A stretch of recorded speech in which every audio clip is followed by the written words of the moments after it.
Bismillahirrahmanirrahim. Assalamualaikum warahmatullahi wabarakatuh.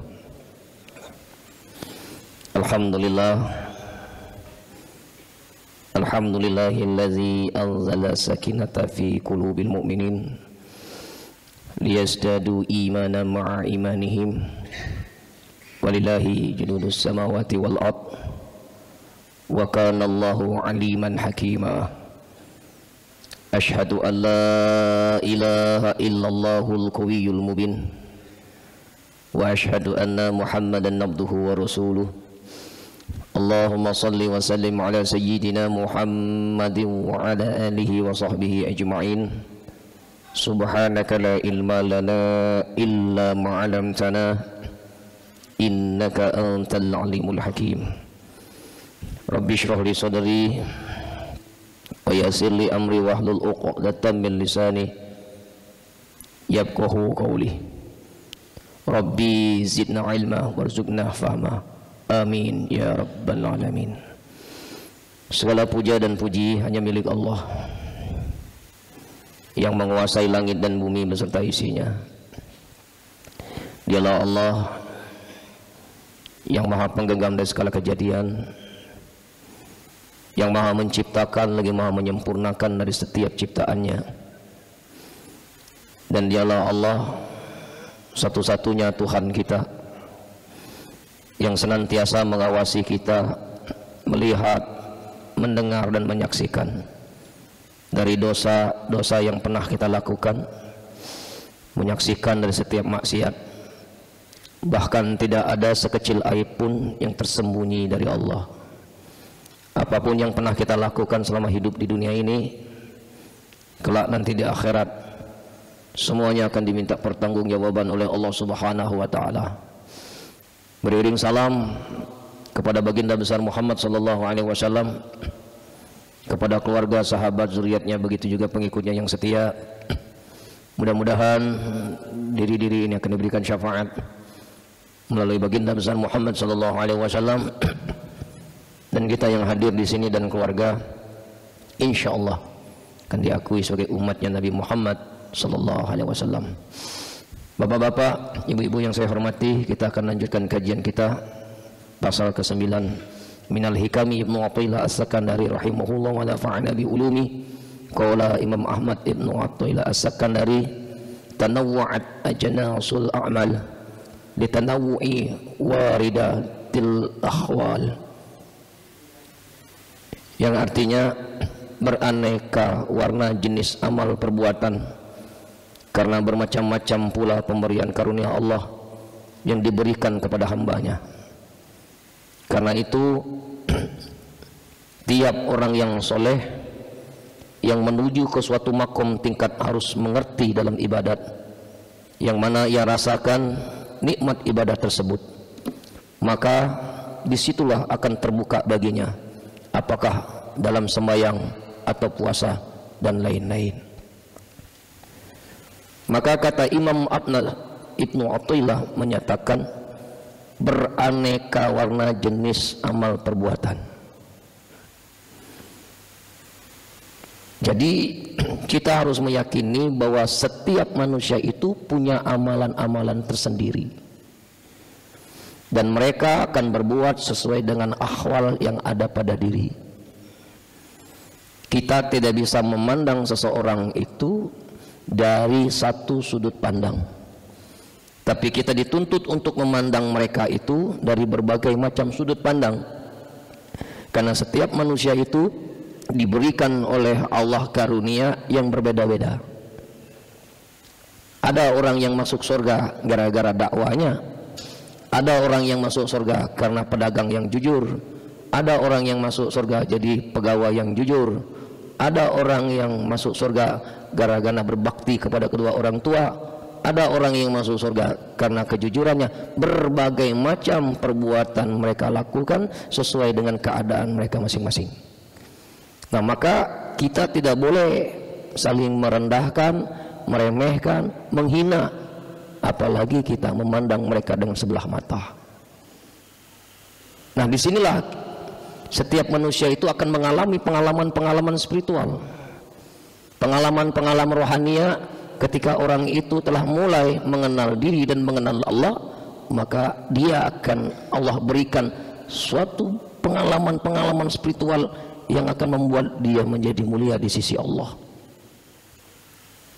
Maka kita harus meyakini bahwa segala sesuatu itu akan kembali kepada yang hak, yaitu kebakoan, yang disebut dengan bako. Bako itu artinya kekal.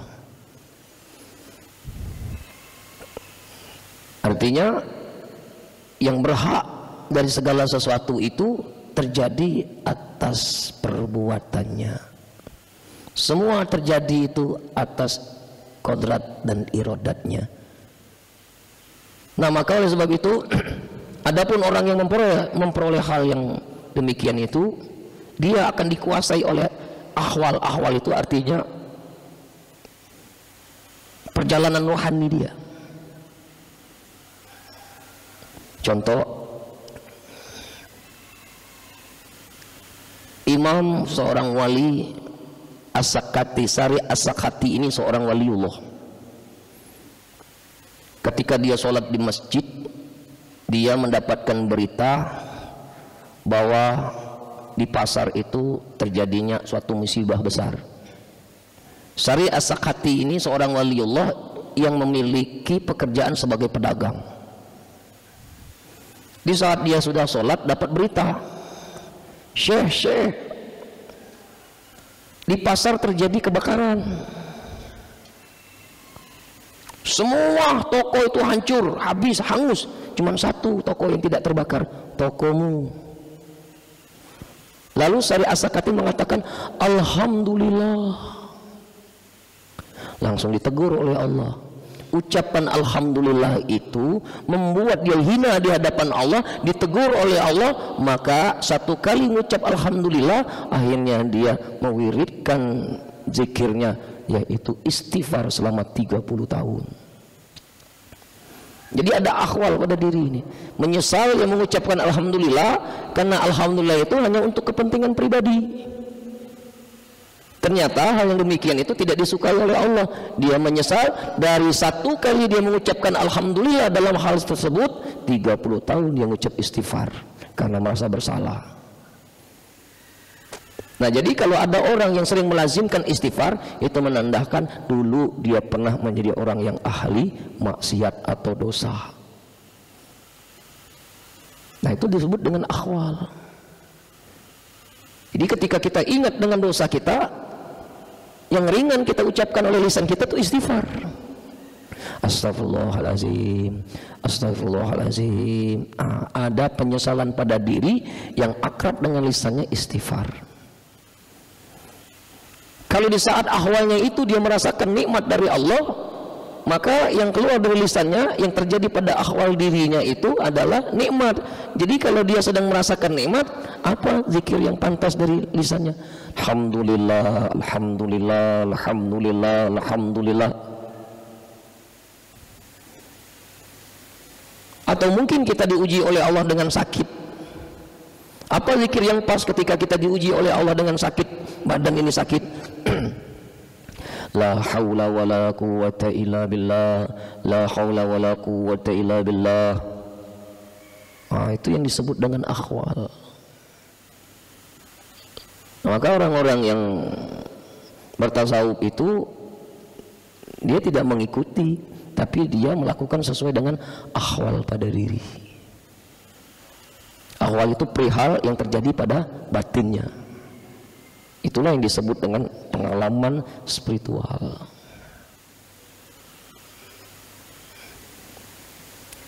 Fudail bin Iyad ini seorang perampok.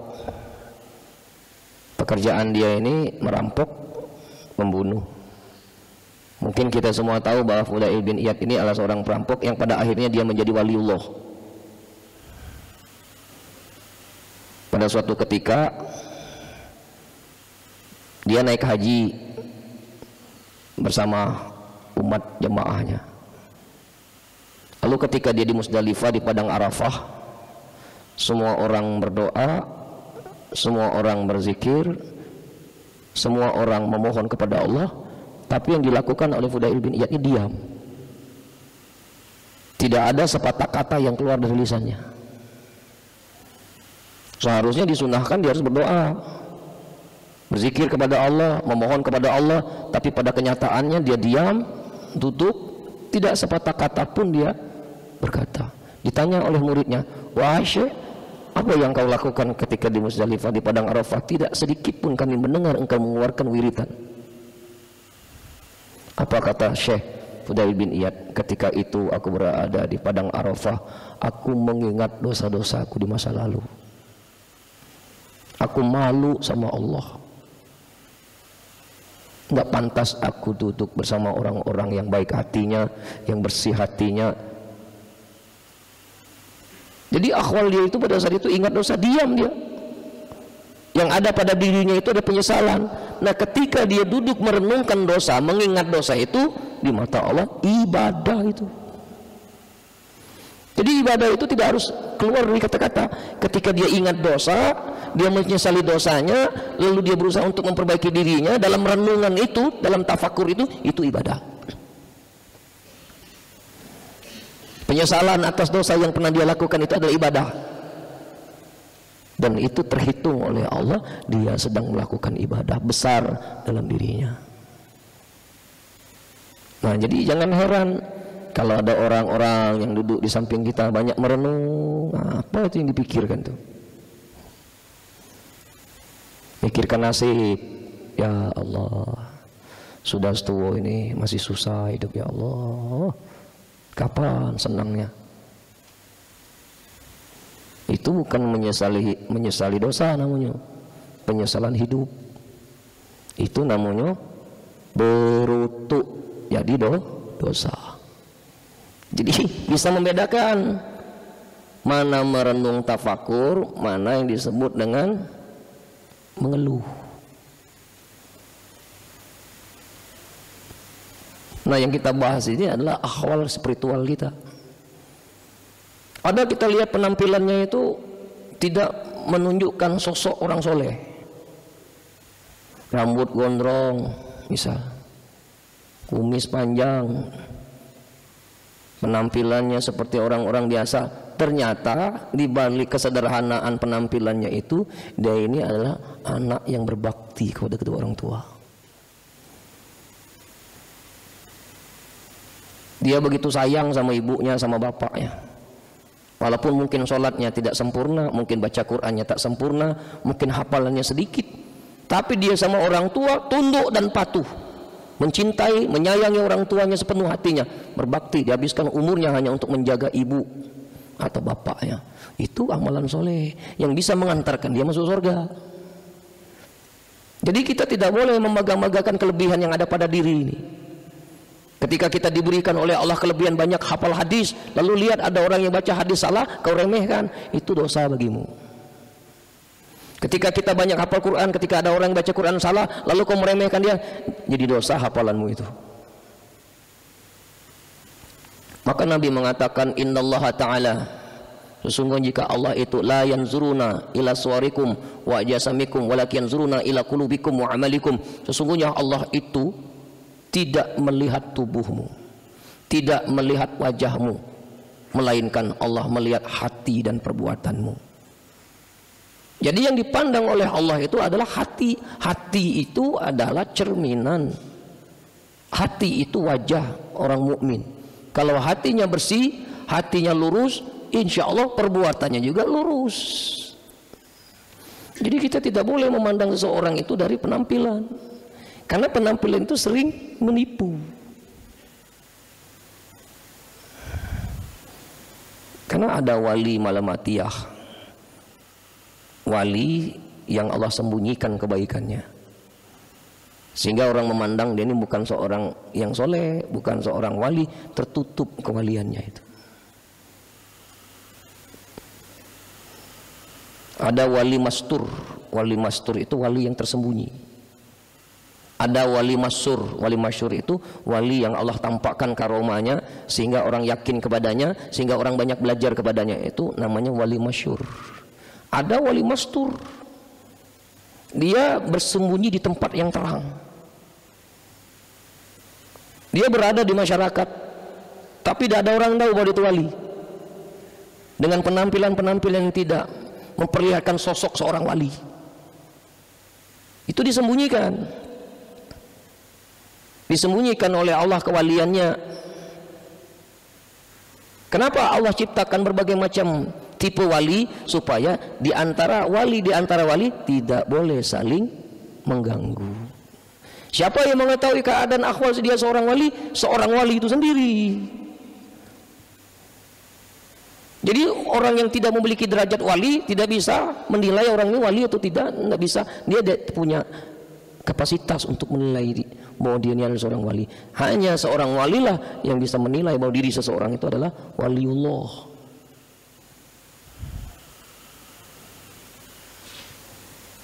Nah, ada lagi wali malamatia. Wali malamatia ini adalah wali yang Allah tunjukkan yang pada masyarakat itu jahat dia ini. Tapi sesungguhnya dia tuh wali. Justru dia bermaksiat untuk menutupi kewaliannya. Ini ada cerita sedikit. Ada seorang pemabuk, Pak. Kerjaannya minum, mabuk, minum, mabuk, minum, mabuk, minum, mabuk. Mabuk, minum, mabuk, minum. Singkat cerita, orang kampung tuh tahu nih, dia ini pemabuk kerjaannya. Tapi enggak ganggu orang. Singkat cerita, pemabuk ini mati, Pak. Mati di bak sampah. Lalu seluruh kampung warga di sana tidak mau ngurusi pemabuk ini, karena dia tahu dia ini seorang pemabuk. Maka tidak ada orang yang mau ngurus jenazahnya ini. Terjadilah suatu kejadian, seorang waliullah dimimpikan oleh Allah. Kata Allah, hai fulan bin fulan, urus waliku yang sekarang sedang mati di atas bak sampah. Dapat mimpi. Datanglah dia ke kampung seberang itu. Dilihat memang ada laki-laki yang mati di atas sampah itu.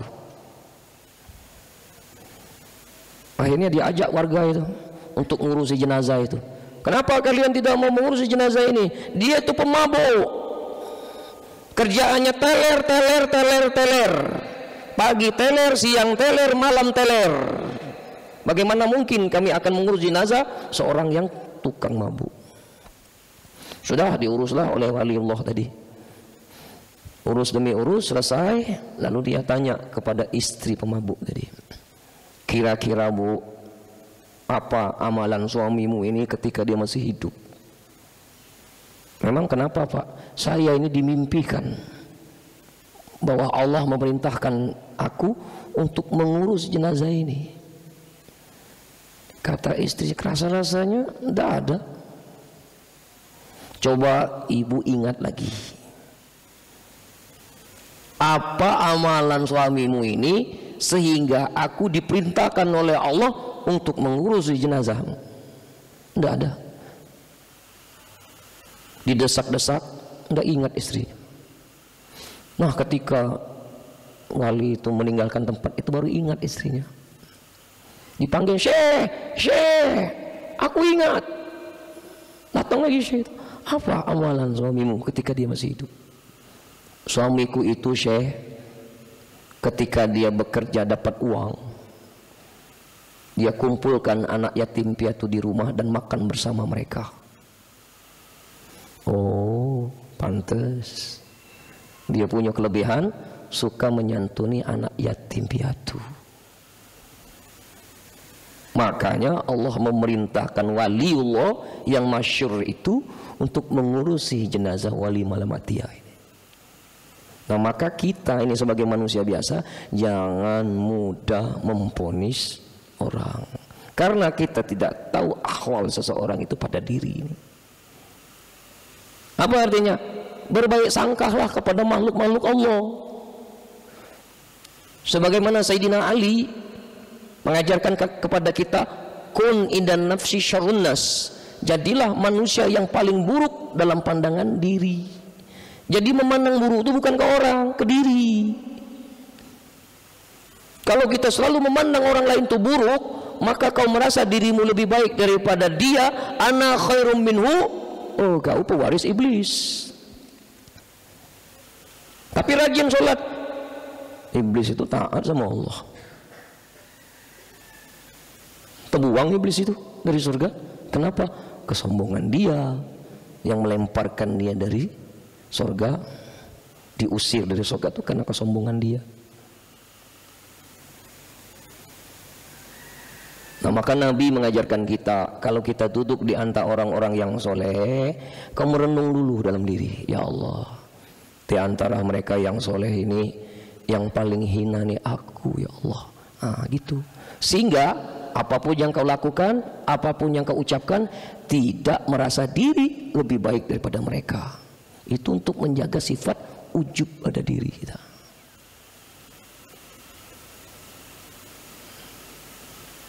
Nah, jadi kembali lagi kepada ahwal diri kita. Ada orang yang memiliki kelebihan dengan sholawat. Setiap saat dia bersolawat. Solawat untuk siapa? Innallaha wa malaikatahu yusalluna 'alan nabi ya ayyuhallazina amanu sallu 'alaihi wa sallimu taslima. Sesungguhnya Allah dan para malaikat bersolawat kepada Nabi. Hai orang-orang yang beriman, bersolawatlah engkau, niscaya engkau akan selamat. Solawat itu apa maksudnya? Solawat itu interaksi. Sesungguhnya Allah dan para malaikat berinteraksi kepada Muhammad. Hai orang-orang yang beriman, berinteraksilah kau dengan Muhammad. Apa interaksi kita dengan Muhammad? Al-Quran dan Sunnah. Jadi jangan kita memahami sholawat itu mendoakan Nabi. Nabi itu sudah selamat. Yang kita doakan itu ada diri kita sendiri, supaya mendatangkan karunia keberkahan. Tanda orang yang ahli sholawat itu patuh dengan Al-Quran dan Sunnah. Titik. Jadi jangan menghayal-hayal Nabi Muhammad bin Abdullah itu. Jangan berhayal-hayal kita akan mendapatkan syafaat dari Muhammad bin Abdullah, dia sudah wafat. Syafaat yang mana yang kau rasakan? Kapan kau merasakan syafaat itu? Syafaat itu berlaku setelah mati atau sebelum mati? Kita memahami kita mendapatkan syafaat itu setelah mati, salah besar. Kita mendapatkan syafaat dari Rasulullah itu adalah ketika kita masih hidup. Apa yang menjadikan syafaat bagi diri kita? Dekat dengan Al-Quran, dekat dengan orang soleh, dekat dengan sunnah-sunnah Nabi. Itu syafaat. Syafaat itu apa artinya? Pertolongan. Pertolongan itu kapan kita rasakan? Di dunia ini. Kalau di dunia ini sudah tertolong karena syafaatnya, jangan kau tanya lagi urusan akhirat, pasti selamat.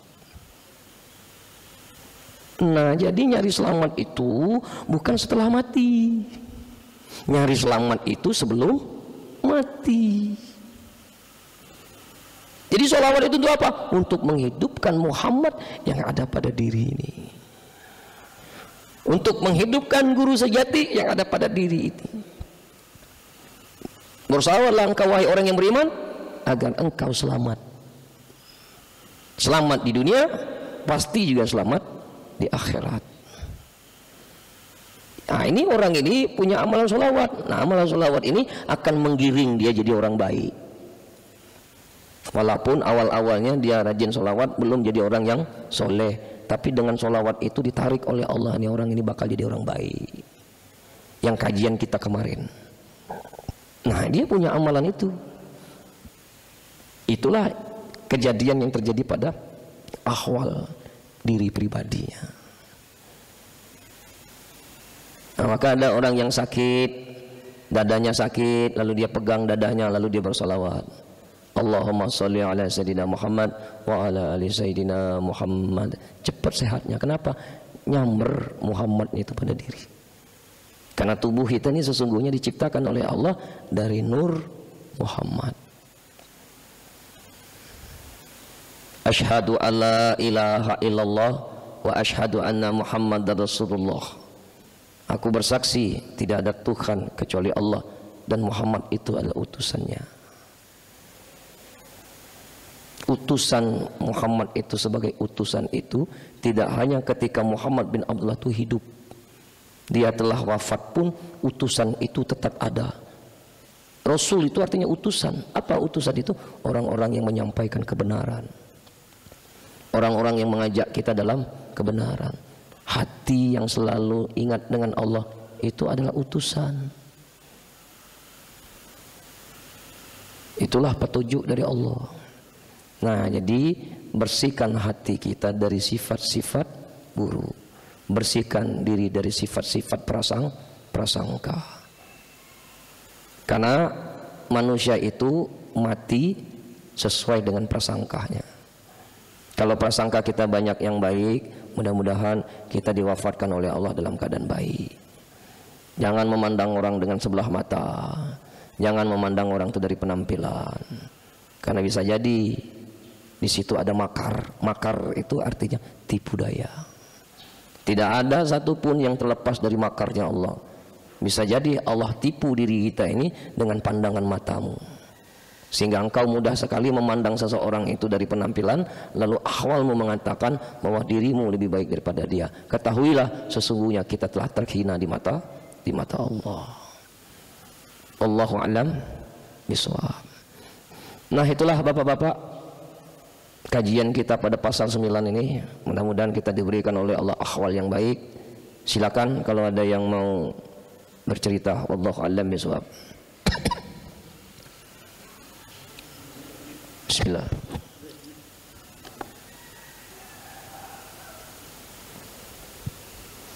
Bismillah.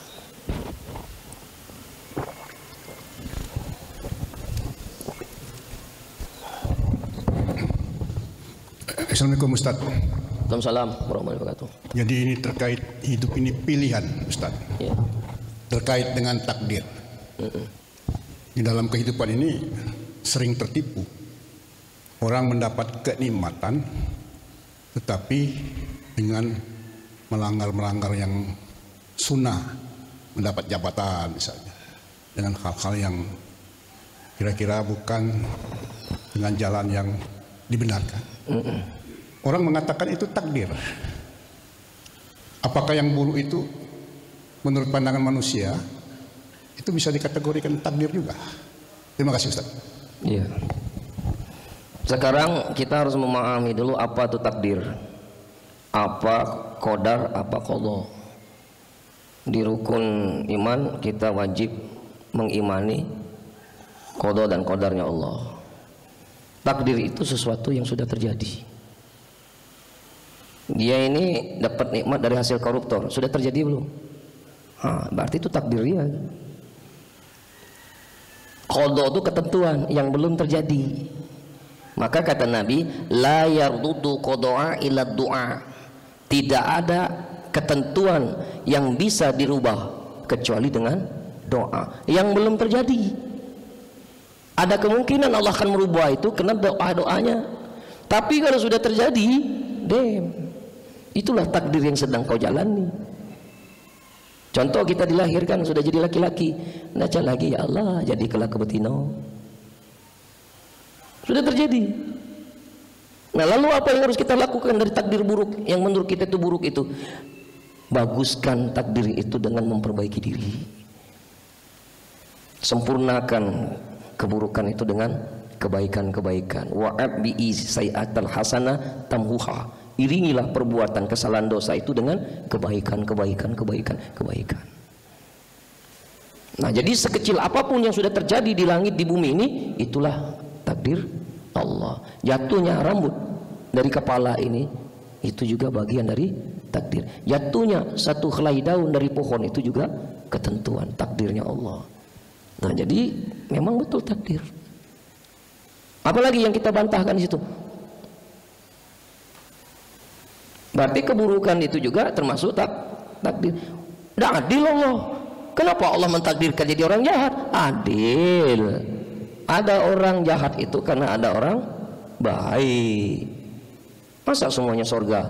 Siapa yang akan nempati neraka? Nah, mungkin kan neraka sepi. Pasti ada penghuninya. Ditunjuk kita nih siapa yang bakal jadi penghuni surga, siapa yang bakal jadi penghuni neraka.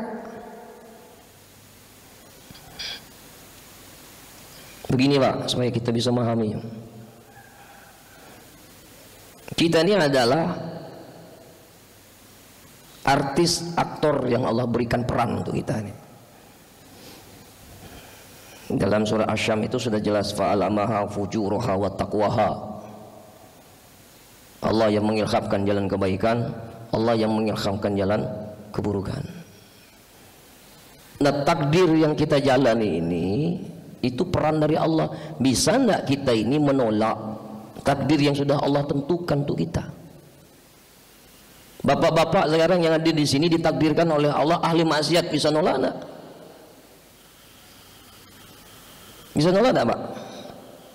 Kalau pulang dari sini bapak berzina, enggak ada yang bisa menolak ketika kita ditakdirkan oleh Allah jadi orang ahli maksiat. Dan tidak ada orang juga yang bisa menolak ketika ditakdirkan dia jadi orang taat. Begitu selesai urusan ini, cerita yang Allah buat ini selesai, nanti di belakang layar bagi yang memahami tentang perjalanan perbuatan Allah, Allah akan memberikan kita reward pada diri kita.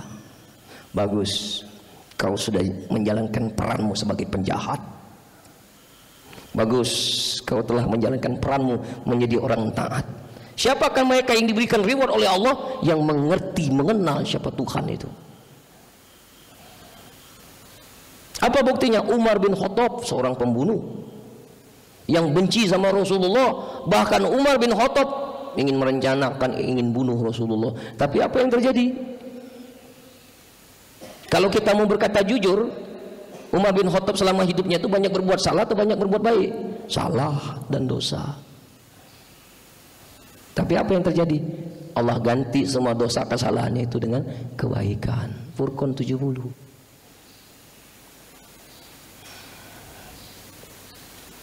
Nah, maka apa yang diharapkan Allah ke kita? Ngaku bersalah, ngaku berdosa.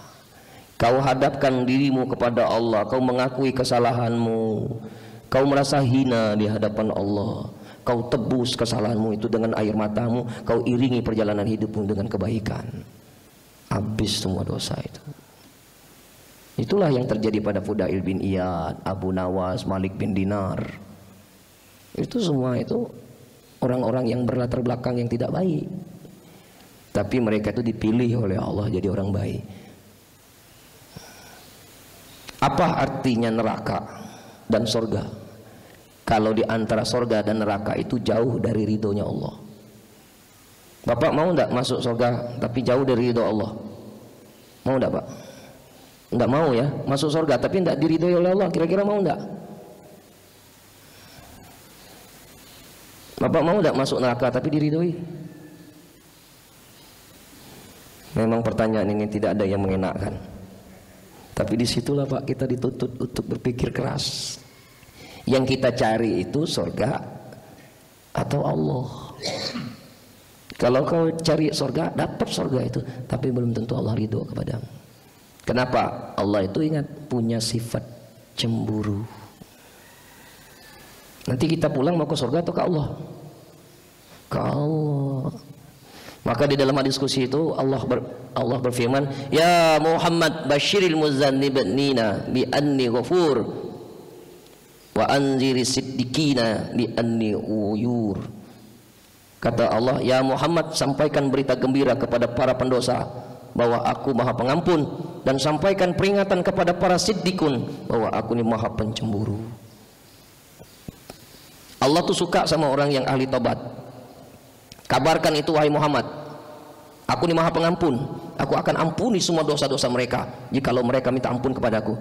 Tapi kata Allah, kasih peringatan juga sama orang-orang siddiqun, karena mereka ini sering mentuhankan amalnya, mentuhankan ilmunya, mentuhankan popularitasnya, mentuhankan kedudukannya di sisi Allah. Kenapa? Bi anni ghayurun, aku ini pencemburu. Nah, yang sering terjerumus itu sebenarnya orang-orang yang siddiqun ini. Kenapa? Kalau dia sudah duduk pada makom siddiqun ini, dia merasa tidak lagi buat dosa, merasa tidak lagi berbuat salah, sehingga menganggap dirinya sudah sempurna. Maka orang seperti ini biasanya jarang tobat. Maka kata Nabi, laulam takunu tusnibu, Andai manusia itu tidak ada yang berbuat dosa, khasitu alaikum man huwa akbari min zalik, aku akan mengkhawatirkan atas diri mereka, aku mengkhawatirkan atas diri kalian akan berbuat dosa yang lebih besar daripada dosa maksiat. Apa kata Nabi? Al-ujbah, al-ujbah, ujub, ujub. Nah nanti Pak, suatu saat nanti kalau kita nanti pulang ke Allah, ini bocoran buat kita semua, mudah-mudahan kita nanti pulang selamat. Jangan lagi waktu kita pulang ke Allah kau bawa amalmu. Jangan lagi nanti pulang ke Allah kau bawa ilmumu. Jangan lagi nanti pulang ke Allah tuh kau bawa kedudukan ma'rifatmu di hadapan Allah. Apabila kau pulang ke Allah kau bawa amalmu, maka Allah akan hisap amalmu itu. Jikalau kau pulang ke Allah membawa ilmumu, maka Allah akan meminta pertanggungjawaban ilmumu. Kalau engkau pulang ke Allah membawa kedudukan ma'rifatmu di sisinya, maka Allah akan hujjah seberapa jauh kau mengenal Allah. Tapi kalau engkau pulang kepada Allah dengan aku, kosong maksudnya, maka kata Allah, itu urusanku. Jadi untuk apa Ustaz kalau selama ini tidak usah dibawa? Amal, ilmu, kedudukan ma'rifatmu itu hanya sebagai jalan, hanya sebagai kendaraan. Kalau kendaraan itu sudah mengantarkan kamu pada tujuan, jangan lagi dipakai kendaraan itu. Bapak-bapak kesini pakai mobil, sudah sampai tujuan masih dipakai tak mobilnya? Tinggalkan di parkiran. Jangan lagi kau bawa mobil itu masuk ke masjid ini, marah ketua masjidnya. Nah yang banyak tergelincir, dia bertuhan kepada amalnya, dia bertuhan kepada ilmunya, dia bertuhan kepada kedudukan makrifatnya. Hati-hati kau, Allah akan minta semua pertanggungjawaban dari itu semua. Nah jangan tertipu. Ilmu, amal, kedudukan makrifat itu sebagai jembatan, bukan sebagai tujuan. Kalau tujuan sudah sampai, tinggalkan itu semua. Nanti setan datang, iblis datang ketika kita mau sakaratul maut. Apa kata iblis? Hai fulan bin fulan, tidak usah khawatir, amalmu banyak di dunia ini, sudah banyak uang yang kau infakkan itu di jalan Allah. Kau sholat rajin, wiritanmu banyak, tidak usah khawatir, kau akan selamat dengan amalmu. Lalu engkau mengiyakan, sesat kau. Kenapa? Tidak ada Tuhannya di situ, tidak ada Allahnya di situ. Nanti datang lagi iblis, orang yang berilmu, kau tidak usah khawatir, ilmumu itu telah membawa manfaat banyak, banyak orang yang tersadarkan karena ilmumu. Lalu kau mengiyakan itu, mati sesat kau. Lalu ada lagi kau nanti didatangi oleh iblis yang makrifat kepada Allah, dia bilang tidak usah khawatir, pengenalan dirimu dengan Allah itu menyelamatkan kamu dari siksa api neraka. Lalu engkau mengiyakan itu, sesat. Lalu bagaimana untuk mengatasi gangguan godaan iblis laknatullah itu? Katakan kepada mereka, la ilaha illallah, tidak ada Tuhan yang aku tuhankan kecuali Allah. Insya Allah wafat dalam keadaan husnul khotimah. Itu ya bapak-bapak, ibu-ibu, itu bocoran saja. Siapa tahu nanti besok lusa kita dipanggil oleh Allah, ingatkan pesan saya. Pulanglah ke Allah dalam keadaan kosong, sebagaimana Allah turunkan kita dalam keadaan kosong, pulang juga dalam keadaan kosong. Wallahu a'lam shawab. Itu Pak Haji. Ada lagi yang lain? Ya silakan Pak Haji. Baik, assalamualaikum warahmatullahi wabarakatuh. Waalaikumsalam warahmatullahi wabarakatuh. Ini terkait dengan pasal 9 Al-Hikam ini. Saya perhatikan Ibnu Athaillah ingin melihat hubungan antara amal, ahwal, dan warid, Pak Ustaz. Dikatakan misalnya bahwa ahwal akan menentukan amal. Saya ini agak bingung dikit nih Pak Ustaz. Apakah amal menentukan ahwal atau ahwal menentukan amal? Karena ahwal itu kan banyak tingkatannya ya. Ada termasuk dengan abid, ada asyikin, ada mutakhallik, ada muwahhid, ada mutahakkik kan. Nah, tingkatan-tingkatan itu apa disebabkan oleh amal kita, atau amal kita menyebabkan tingkatan itu, baru kita mendapat warid, atau warid itu menyebabkan amal, warid karunia yang diturunkan oleh Allah karena amal atau karena tingkatan seseorang itu. Nah, saya bingung ini mana mulai antara ayam dan telur. Makasih Pak Ustaz. Assalamualaikum warahmatullahi wabarakatuh. Assalamualaikum warahmatullahi wabarakatuh. Ahwal, amal, warid. Segala sesuatu perbuatan itu pada hakikatnya itu bergantung kepada ahwal atau hal yang terjadi pada diri. Baru timbul amal. Jadi kalau kita memandang bahwa amal dulu yang berperan, berarti kuasa Tuhan itu tak ada di situ. Ahwal itu berasal dari diri, diri itu berasal dari perbuatan Allah. Jadi yang benar itu terjadinya amal itu karena ada ahwal pada diri. Kenapa kau rajin sholat? Takut masuk neraka. Ahwalnya takut masuk neraka. Kenapa kau disuruh banyak baca Quran? Takut nanti kalau mati ditanya tidak bisa jawab. Itu ahwal. Maka timbul amal. Begitu amal itu telah dia lakukan, timbullah waridun. Waridun itu apa artinya? Ketenangan. Dia mendapatkan ketenangan itu dari amalnya. Amal itu terjadi karena ahwalnya. Maka yang saya paparkan sebelumnya, Sari Asakati itu beristighfar 30 tahun karena ahwal kejadian yang pernah dia alami, pernah mengucapkan alhamdulillah 1 kali, 30 tahun dia istighfar kepada Allah. Nah, jadi kalau amal itu timbul karena ahwal, berarti Allah lah yang memberikan jalan untuk dia beramal. Konsep mindset kita itu. Jadi bukan amal yang menjadikan kita ini duduk pada makom-makom tertentu. Karena ada orang yang amalnya banyak, di mata Allah tetap nol. Di mata Allah tetap hina. Kenapa? Tidak ada ahwal pada dirinya. Ditanya, kenapa kau suka membaca surah Al-Mulk? Ada ahwal pasti itu. Aku pernah mimpi masuk neraka. Aku pernah mimpi mati, ditanya muka nangkir tak bisa jawab, masuk neraka. Takut, nangis dia. Nah, ada hadis, barang siapa yang mendawamkan membaca surah Al-Mulk setiap malam, maka dia akan terbebas dari fitnah kubur. Nah, maka ahwalnya dulu yang timbul, akhirnya dia melakukan amal, dan amal kebaikan itu melahirkan warid pada batin ini. Itu Pak Haji. Wallahu a'lam bishawab. Ada lagi? Mungkin ibu-ibu ada.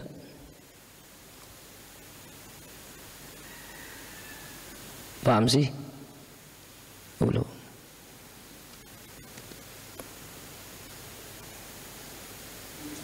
Ya, silakan. Ada, kita lihat seorang sering merisaukan perilaku orang.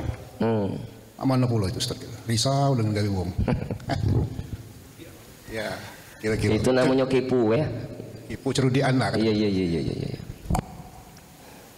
Maka kata Nabi, tuba liman syaghallahu anhu an uyubinas. Beruntunglah kalian yang tahu dengan aib sendiri dibandingkan tahu dengan aib orang. Orang yang sibuk risau dengan dosa orang itu menandakan orang itu jauh dari Allah. Ketika orang itu tahu salah orang, kurang orang, celah orang, dosa orang, maksiat orang, menandakan dia sama Allah masih jauh. Tapi ketika ada orang yang tidak menyalahkan orang, menyalahkan diri, hampir dekat sama Allah. Tapi ada orang yang tidak menyalahkan siapapun, sudah sampai ya. Nah, jadi ada orang yang suka tahu kekurangan orang, kesalahan dan dosa orang, itu menandakan dia terhijab dengan perbuatan dirinya sendiri. Orang yang seperti ini, bagaimana bisa dia bisa mengenal Tuhan dia, sementara dia cuma tahu dengan kesalahan orang. Apa kata Nabi? Man talaba maulana bi ghairi nafsi faqad dalalam ba'idah. Barang siapa yang ingin mengenal Allah keluar dari dirinya, dia akan bertambah sesat. Jadi orang yang sudah dikasih oleh Allah petunjuk pada diri itu, dia tidak punya waktu lagi untuk ngoreksi orang. Sekarang saya tanya, mana yang lebih bahaya, dosa orang atau dosa kita? Yang bahaya dosa orang atau dosa kita? Dosa kita, ngapain ngurusi dosa orang? Kalau dia yang berbuat dosa, yang nanggung dosanya siapa? Orang itu, bukan kita. Ngapain kita ngurusin dosa orang? Apa kata Allah? Ya ayyuhallazina amanu qu anfusakum wa ahlikum naro. Jaga dirimu. Dirimu dulu benahi, baru keluarga.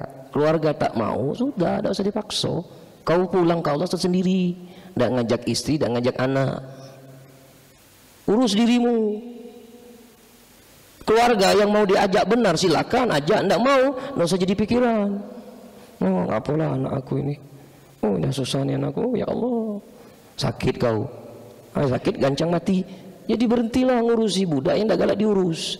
Urus saja orang yang suka mau diurus. Tidak mau diurus sudah. Lana amaluna walakum amalukum, bagiku amalku, bagimu amalmu. Sudah selesai. Bapak-bapak, ibu-ibu, jadi tidak usah mikir no, apalah anak aku cak ini. Ya Allah, berusuni anakku. Gancang mati. Kenapa gancang mati? Kepikiran terus.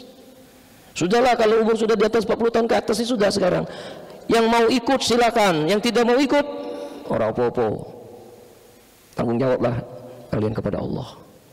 Itu Pak Haji. Nah, jadi kalau ada orang yang masih nyeludai dosa, cuekin saja. Tidak usah direspon. Tidak ada guna merespon orang seperti itu. Biasanya cenderung orang ini kalau dikasih tahu marah. Kenapa? Arogan. Nah, sifat arogan inilah yang menutupi diri dia dengan Allah. Itu Pak Haji. Banyak memang kejadian-kejadian seperti itu. Seneng nian kalau nyinggung itu salah. 1 tambah 1 2, 3 tambah 1 4, 4 tambah 5 7. Ada yang salah tak? Yang dipekekkan itu yang benar atau yang salahnya? Nah, yang salahnya itulah manusia. Ketika ada orang yang berbuat baik, kau pura-pura tak tahu dia itu baik. Ketika ada orang yang berbuat buruk, itulah yang kau sering sebut. Mekik, berteriak, kampanye. Kesalahan orang itu dikampanyekan. Kebaikan itu tidak pernah kau hargai. Itulah jahatnya manusia. Jadi kalau engkau ingin selamat dari fitnah-fitnah aib, kalau ada punya kesalahan orang lain, tutupin. Man satal mu'minin satallahu yaumil qiyamah. Siapa yang menutupi aib orang yang beriman, Allah akan tutupi aibmu nanti di akhirat. Oh, dia tuh ini. Sudahlah, kita juga belum sempurna. Sudah tutup. Dan, oh iya, jadi cuman terus. Nah, sudah hancur hidup kau. Habis amalmu. Kenapa? Amal baikmu kembali ke dia, dosa dia kembali ke kamu. Kau yang sholat, kau yang tahajud, kau yang infak, habis amal kebaikanmu itu kau berikan kepada dia. Sementara dosa maksiat dia, dosa zina dia, dosa korupsi dia kembali ke kita. Tekor. Sekarang fokus pada diri, perbaiki diri, mudah-mudahan kita selamat. Wallahu a'lam bishawab. Habis ya. Allahumma salli ala sayyidina Muhammad wa ashghili zalimin bil zalimin wa akhrijna min bainihim salimin wa ala alihi wa sahbihi ajma'in. Ya Allah, ya Tuhan kami, telah Engkau saksikan semua apa yang kami lakukan pada pagi hari ini. Tidak ada kata-kata yang tidak Engkau dengar. Tidak ada lintasan hati kami yang paling dalam yang tidak Engkau simak. Tidak ada gerak-gerik dan perbuatan kami yang tidak Engkau saksikan. Ya Allah, inilah hamba-hamba-Mu yang belum berdosa bergelimang maksiat. Kini memohon kepadamu, wahai yang maha mendengar, betapapun kami tidak dapat melihat-Mu, tapi bukankah Engkau sedang menatap kami? Kau tahu dari setiap kebusukan hati kami yang sering menyombongkan apa yang telah Engkau titipkan kepada kami. Hati penuh dengan kedengkian, iri, hasut, riya, sum'ah, ujub, cinta dunia, takut mati. Ya Allah, ya Tuhan kami, Engkau tahu mata kami sering maksiat. Kau tahu telinga kami penuh dengan dosa. Dan Kau pun tahu orang-orang yang pernah terluka karena lisan ini. Ya Allah, ya Tuhan kami, karuniakanlah kepada kami semua ampunan-Mu. Allahumma inna nas'aluka taubatan nasuha ya Allah, wa taubatan qabla al-maut, wa rahmatan 'inda al-maut, wa maghfiratan ba'da al-maut. Allahumma hawwin 'alaina fi sakratil maut wa najata minan nari wa khawdan hisab. Allahumma fil lana dzunubana wal walidina warhamhum kama rabbuna shighara wal muslimina wal muslimat wal mu'minina wal mu'minat al-ahya'i wal amwat innaka ala kulli syai'in qadir. Ya Allah, sampai kapanpun kami tidak akan pernah berhenti mendoakan ibu bapak yang telah membesarkan kami dengan darah keringat mereka, membanting tulang pagi dan petang demi kami. Angkat derajat ibu bapak yang selalu direndahkan ya Rob, muliakan yang selalu dihina, bahagiakan yang selalu dilundung kesusahan. Bayarkan orang tua yang dihimpit hutang piutang, sembuhkan orang tua yang saat ini sedang terbaring sakit ya Rob. Engkau yang maha tahu sisa umur mereka. Andai engkau wafatkan mereka, wafatkan dalam keadaan husnul khotimah, ketika hatinya telah memaafkan kami, ketika hatinya telah ridho kepada kami. Ya Allah, ampuni kami ya Rob, belum menjadi anak yang berbakti kepada kedua orang tua. Ampuni kami ya Rob, belum menjadi anak yang tahu balas budi. Ampuni kami ya Rob, yang sering mengecewakan ibu bapak. Ya Allah ya Tuhan kami, pertemukan kami nanti di akhirat bersama orang-orang yang kami cintai. Pertemukan kami nanti di akhirat bersama orang-orang yang kau cintai. Ya Allah ya Tuhan kami, jangan kau jadikan dunia ini menipu kami, memperbudak kami dan menyilaukan mata hati kami. Jadikanlah hari-hari kami menjadi hari-hari yang tidak pernah bisa melupakanmu walau sesaat. Jadikanlah hari-hari kami menjadi hari-hari yang indah hidup bersamamu. Ya Allah, selamatkan hamba-hambamu yang telah berbuat baik kepada kami. Juga selamatkan kaum muslimin yang selama ini pernah kami sakiti. Buatlah hatinya ridha dan mau memaafkan kami. Selamatkan kaum muslimin yang selama ini pernah menyakiti kami. Golongkan kami menjadi orang yang pemaaf, yang tulus. Ya Allah, berkahi majelis kami ya Allah. Lembutkan hati kami yang masih keras membatu. Cahayai hati kami yang masih gelap gulita. Beri petunjuk kepada hati kami yang masih tersesat. Ya Allah, lindungilah kami dari niat yang salah. Lindungilah kami dari ilmu-ilmu yang salah. Lindungilah kami dari amal-amal yang salah. Ya Allah, ya Tuhan kami, siapapun yang hadir di sini bersama keluarga, wafatkan kami dalam keadaan husnul khotimah. Ya Allah biha, ya Allah biha, ya Allah bi husnul khotimah. Ya Allah biha, ya Allah biha, ya Allah bi husnul khotimah. Ya Allah, karuniakan kepada kami anak yang soleh dan soleha.